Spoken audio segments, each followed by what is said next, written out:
Fine, let's go to the Nigerian Pitch Awards now. A new venue, it's there, but then it's still going to be at Uyo, but more like a hall that will be more accessible to everyone. That's what they're changing. But every other thing remains the same. It's in June 10th. That's 8 p.m.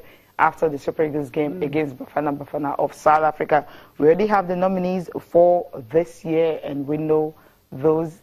We know those are going to win. I really don't know. But then if you look at the nominees and all that, you still have Vincent Yama, the Kali Keme, Ikechukwu Edzewon, the goalkeeper nominees, and the defender of the year. You have Leon Balogun, who is absent right now because he's injured. He won't be. Kenneth Omeri, of course, he's in New York. William Trust Ekong, he's also in New York. Midfielder of the year, John Michael Abi. Nah. Wilfred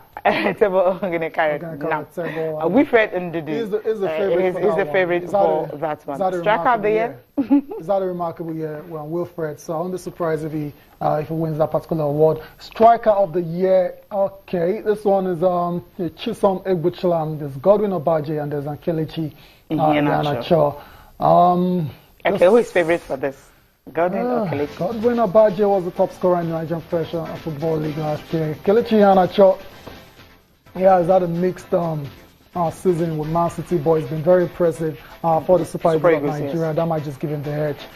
MVP, that's for the NPFL. We have Godwin Obaje, Stephen Ode, and Chisom Egbuchilam. I think Chisom Egbuchilam surely come for this year. Yeah, because he hasn't been around, so... they're looking at last season. Yeah, it was remarkable. It was awesome. He helped. It was basically the MVP for Rangers as they won that title. So his favorite. Who knows? Yeah, who knows? Yeah. Okay. But he's not around. The fact that he's not been around might just count against him. That's why. Okay, just do the awards immediately after the season. How about the ladies? Okay, Cecilia? for the ladies, MVP. For the ladies, Osinachi Ogale, Rafiat Sule, Chioma Wogu. I think I'll pick Rafiat Sule because she scored more goals than any other player. But then Osinachi Ogale, she went to Cameroon for the African Women's Championship, and she was also awesome in defense there, and also with Rivers Angels last season. Okay. Well, it's a bit tight, but Rafiat Sule. Oh, you already said Rafiat Sule. Okay, what about the Queen of the Pitch? Queen of the Pitch. I'll pick Desire Akbaranazi. Desire? Really? Yeah, why ahead of the assistants here as well? I'm looking at the African Women's Championship now, right? I'm also looking at club level. Okay. You know, Azizat hasn't been consistent when it comes to club level, but Desire Akbaranazi, she has been consistent with her side in France, and also what she did in Cameroon. Remember, she scored that winning goal, right? You understand? Winning goal. When you have that winning goal, somehow you just give. I think we actually need a new winner this time around. I think Desire Akbaranazi cut it out for me. Okay. Maybe fine, she was fantastic in defense, but then. That was all. But then Zach Wan is it. For you? Yeah, for me. Yeah. You have a point. You have a point there. King of the Pitch. Okay. Okay, King this one, I'll close my eyes, I'll just say it. Victor. Yeah, of course, Victor Moses. Right. Okay, now who made that prediction? Who's going to get it?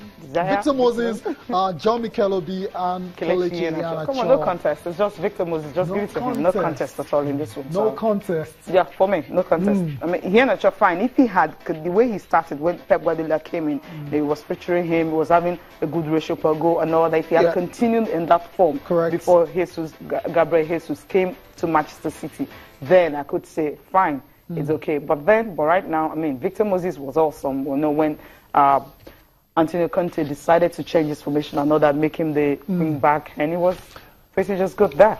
Okay, yeah, but Victor Moses is not around for this game, so I wonder what kind of effect that's gonna have. I don't think. Nothing we can send video message or something. Yeah. Most players they do it a lot. Yeah, so video message, right? Yeah, and if they know he's winning, I mean, all they need to do is just send a word to him, and he'll get a video message and talk to them. Pictures from a previous edition of the Pitch Awards on the screen there, and the perfect way to do this kind of awards is on the back of a win. Yes, that's it. The Super Eagles beat South Africa on Saturday, then proceed to the awards venue, and that's going to be a lot more fun than if they don't get the required results. If there's no if. They will have it's a possibility to get it. There's no contest, there's no if there. They just have to get the maximum points. The South Africans have been talking tough. They want to cage the Eagles. They want to do this. Super Eagles, just keep quiet, do the talking on the pitch. Simple. Send them back with their tails between their legs. Okay, so that's it for the NPFL match day 24. But before we do the 24 match day 24, there was a game played, a match day 23 game played yesterday between Abia Warriors and Remo Stars, and goalless it ended. That's a surprise.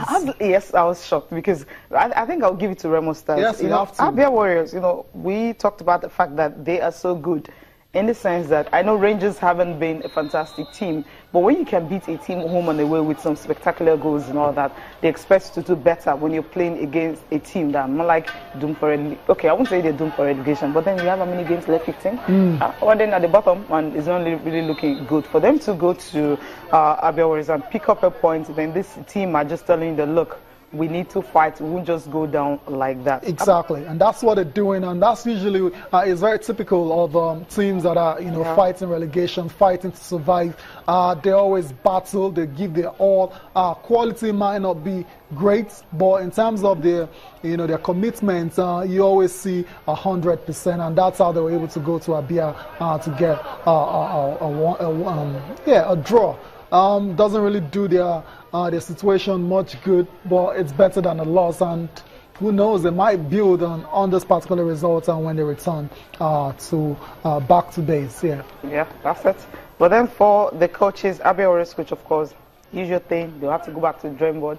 But then for Remo Stars coach, he is definitely in high heavens right now because he didn't expect to actually get a point going to Abia, knowing how difficult it can be getting points away from home. Let's listen to their reactions after the game.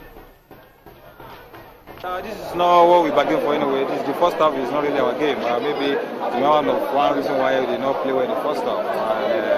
I don't really want to pass on the blame about that fatigue anyway because other team travel distance as well. But I think we learned a very big lesson in this game. Not because we underrate them, but we just have to accept it as part of it.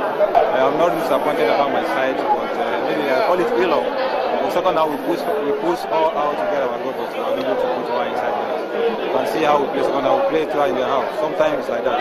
So we have to go back and see how we can correct our mistakes. Quite inspirational. We've worked so hard towards this. All along, we've been working so hard, and the results have not really justified that. But today, we worked so hard, and we got a reasonable result for us. And it will really propel us to do better in supplementary. We are happy about this. Now, the relegation battle, the survivor to remain the NPFL, it's on. If we can get results here, it's one of the most difficult ground to get results, and if we can do it, we know we can do it anywhere.